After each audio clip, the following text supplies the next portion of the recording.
Welcome to Hanif Bismi Show. Once again, your support is very important. And today we talk about COVID-19, how New South Wales Police and communities working together to place to the main objective of stopping the spread of the virus. In Australia is managing the COVID-19 outbreak as a health emergency, and restrictions and protocols are in place. This is what the Department of Health Australian government's website says. And the New South Wales government is working to ensure a safe and viable return for major sports, cultural and community events when possible. This is what Department of Health New South Wales website says. So today we have two very important and specialized persons to talk about and discuss. We have today the New South Wales Police Auburn Area Command Superintendent Adam Johnson. Welcome, Superintendent Adam Johnson. Glad to be here. And we have Dr. Abbas Rizvi, who has community involvement for especially running religious centers for last 12 years. And he's a researcher, and he had 42 original research publications and 65 international conference and symposium, and co-author of book chapter on prostate cancer. Is that correct? That's right. And you have the first kind that labeled as bench to bedside. That's from the laboratory of the bench to the up to the patient's bed. That's correct. And welcome to Hanif Bismi Show, both of you. And thank you for your time on behalf of 5 News. Pleasure. So I will ask a few questions on behalf of my audience, Sure. and you can interact and work. My first question to Superintendent: does the New South Wales Police have a special task force for COVID-19? Yeah, that's correct. Currently there's a whole government approach in New South Wales to ensure that new individuals and businesses are complying with the public health orders. The New South Wales Police Force currently has a major operation with the hotel quarantines, mainly around the city, and also down the southern border of New South Wales and Victoria. Oh, thank you very much. My second question is, how do you engage with multicultural communities in this regard? Yeah, well, the New South Wales Police Force, each police area command and the police districts in the country areas either have access to what we call MECLOs, or multicultural liaison officers within the commands. And they help us work with the local communities and local community leaders in relation to getting the message out and making sure that people are aware of their obligations and responsibilities regarding the COVID pandemic currently. We also work with Multicultural New South Wales in relation to our messaging to make sure the appropriate message gets out nice and fair and simply to the different communities, to make sure that everyone's aware of what we need to do to work together in order to combat this pandemic. So you personally, physically go to the centers and talk to the people to educate them how to work to keep the protocol in place? Yeah, that's right. So the MECLOs, or the multicultural liaison officers, work as a bit of a liaison between the police, and they educate us as well in relation to the different communities, and also directly with the communities, and they're a very good assistance. So it's a two-way of education. That's right. Across not just the pandemic, but across a multitude of issues in relation to policing communities. I've seen that's why police liaison, community liaison officers in various functions. Yes. Thank you very much. My third, how has the diverse community responded in keeping to protocol for social distance and prevention of spreading possible infection? Well, the communities have responded very well, as we have as a state within New South Wales. The feedback, the communications we have with all communities in New South Wales have been very positive. The vast majority of people are attentive and work with us and assist us in relation to making sure that public health orders as they are in existence are being complied with. But I think the main message is that we need to continue to be vigilant and alert moving forward, because we're not over it yet. We've still got a way to go, but we are travelling very well. And as I said, there's been very positive feedback internally and externally to the New South Wales Police Force. On that note, as Dr. Rizvi, As a community leader, and particularly working with the religious organization, and I know that you're running religious centers for more than 10 years, so you got more experience. And in your experience, in implementing these protocols in your social and religious gathering, how you find how the people reacted and how you managed to do things? Well, Hanif, to be honest, we were quite scared to start with because we had Because there was no the Muharram experience going before, on. you Yeah, see. that's right. Something which everybody, that includes the police force, that includes the governments, learning. Nobody really knows the exact answers. They are trying to do their best to what they think is best. And it may not be the best. So it is something, a learning process going on. So we were quite scared before the start of Muharram, how we are going to handle hundreds and hundreds of people every day that we normally used to So have. especially last couple of months was a religious, right. very important That's functions right. going on in Sydney. Yep. Yeah. And luckily, I would say that our community across all organizations, not just the organization that I run, have done exceptionally well, considering that we were having almost, on the average, within Sydney metropolitan area, more than 40 events happening every day, a minimum. Minimum 40. That's And, quite a significant after- number. I mean, of it's set- more than 2 weeks now, so I can clearly and quite confidently say that not even a single case has been reported or Oh, that's- diagnosed. yeah. So that's an excellent outcome and a sigh of relief on one hand, but at the same time a feeling of pride that we are part of a community which integrates so well in the Australian community. in the larger community. Yeah. That's right. So you have the protocol. You got when people coming to your center, how you manage that. Okay, we used a registration process, an online registration So you got to process. in And again, implement. every center, since nobody knew what is the best Yes. way, as I said earlier, so every other center was doing their own way. Whatever worked for one center, maybe work worked differently. differently for another one. So we used an online registration process Yep. where the polls, our registration was closed at a certain number, which was below the limit that we could handle. Because we know that people would be coming with some friends. Oh, yeah, he wanted to come as well. So we always kept the number below that.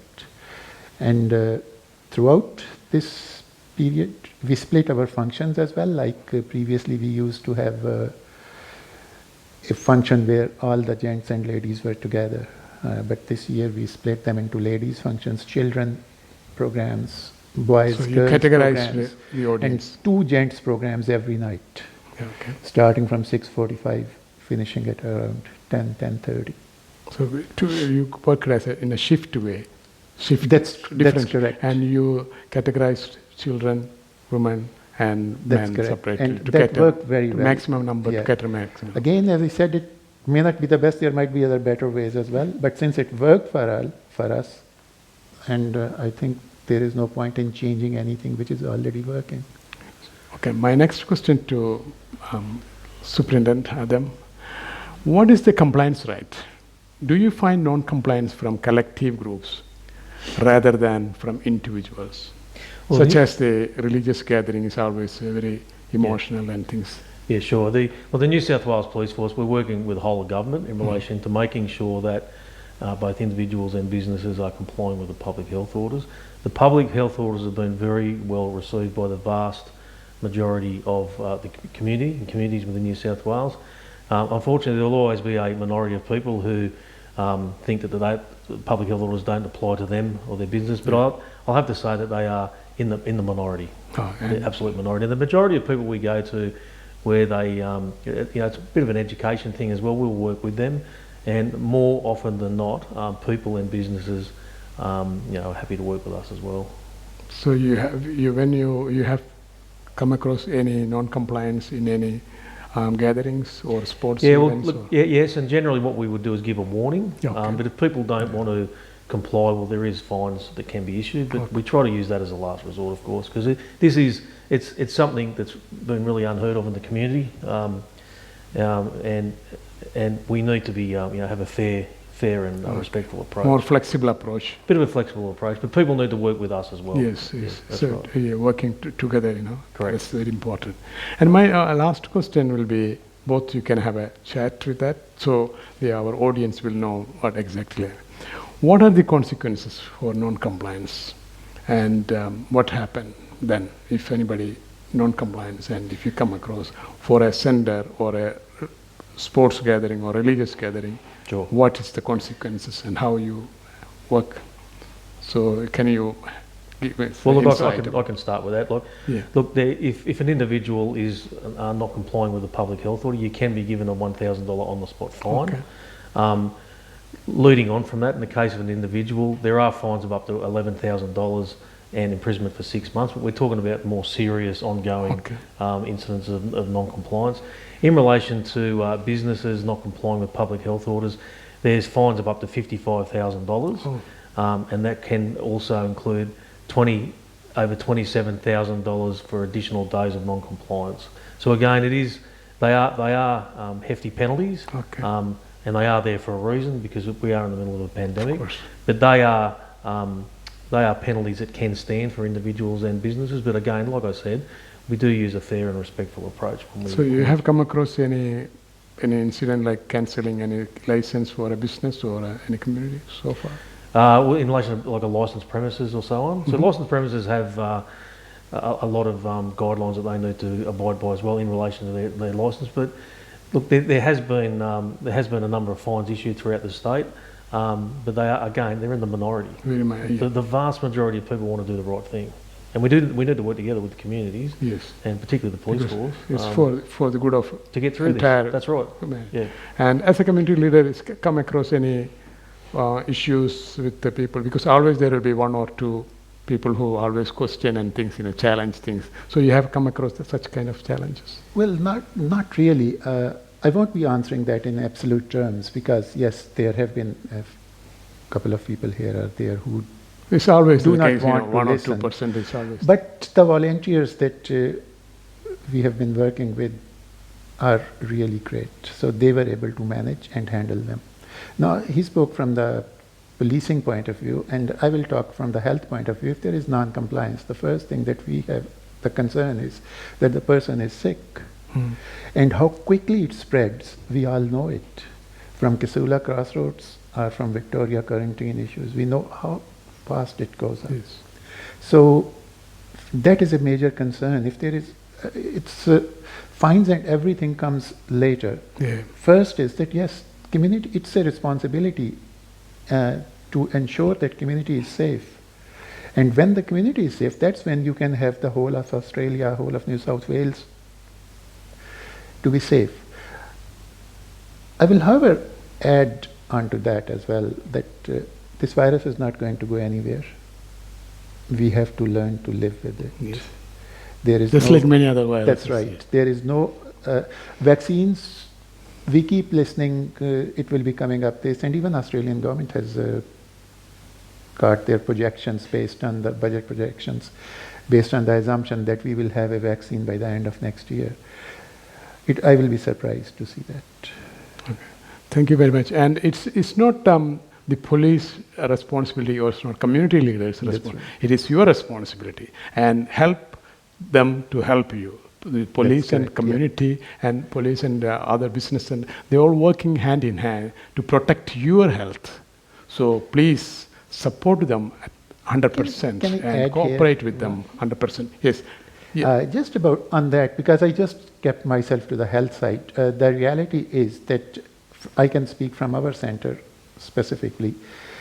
Police presence, time and again, when they came to see and they wanted an inspection, was a strength for us. So you Because have when the experienced police police is there came to. and somebody is there who is trying to be non-compliant or who is a little bit on the other side, we can tell them that, well, hang on, we have got police presence. Yeah. We are trying to be compliant, not for us only, for you as well.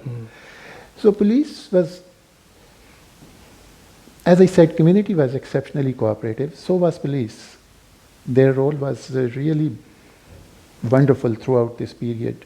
They knew it is to tell me that, oh no, they didn't know that we are doing these gatherings or this happened. They knew everything. And still they were cooperative. As he said, that most of the times there were warnings issued, not to our center, but to a center of some of our brothers. There was a warning issued, which I am aware of.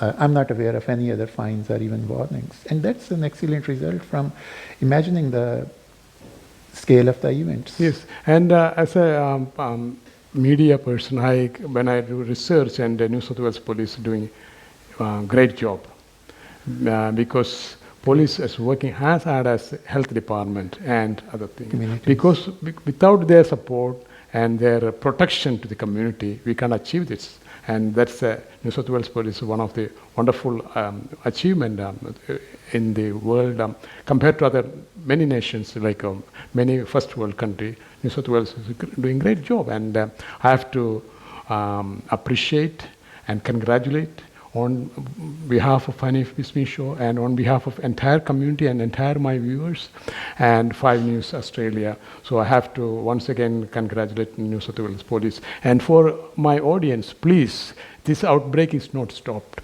And we don't know until finally we got information from the authority. We have to continue, keep going the same thing what we are told to do. For example, social distancing and protocols for washing your hands, and obey the law. This is not for them, for you and your beloved ones. Thank you very much for listening to Ani Bismi Show, and see you for next show. Thank you very much. Bye.